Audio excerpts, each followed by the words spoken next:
Evet, günün menüsü olarak ıspanak olacak. Buraya poşetimi açtım, çöpünü koymak için. Tahtam burada. Suya böyle lavabonun kapattım. Su doldurdum içine, biraz böyle beklettim. Ondan sonra yine burada leğenim. Bunun içine de su doldurdum. Doğradığımı içine atacağım. Daha sonra birkaç suda öyle yıkayacağım.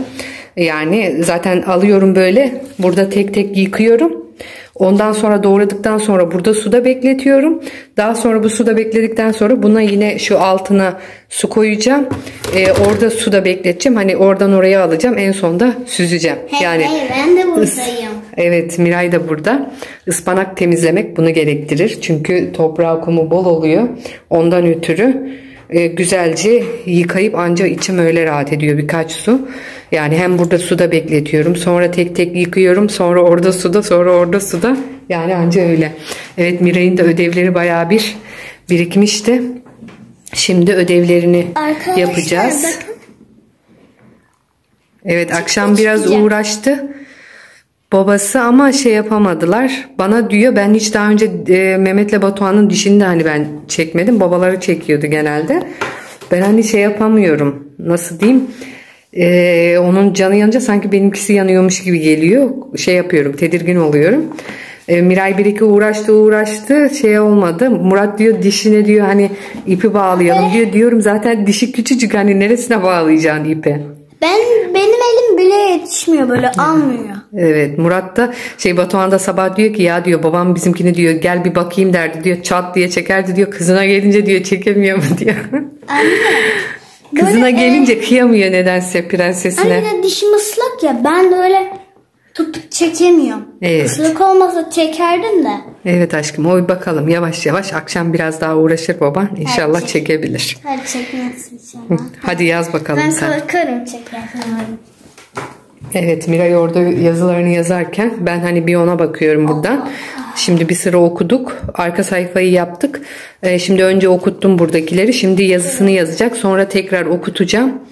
Burayı yaptık birlikte. Okuduk. Şimdi burayı okuttum önce birkaç kere. Şimdi yazısını yazacak. Evet aşkım. Daha sonra da buraya geçeceğiz. İ harfini okulda öğrendiler ama Miray daha hiç öğrenmedi, ama artık evde bir iki uğraşacağız. Şimdi ben yaptırayım. Babası geldiği zaman babası devralır. Çünkü hiç çalışmadık. Üstünde kalp yapmışlar. Kalp mi yapmışlar? Nerede kalp? Şurada minik. Ha evet.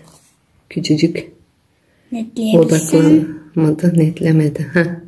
Evet. Hadi yaz bakalım sen. Bize kolay gelsin.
Evet, kaşık salatamız soğanlı.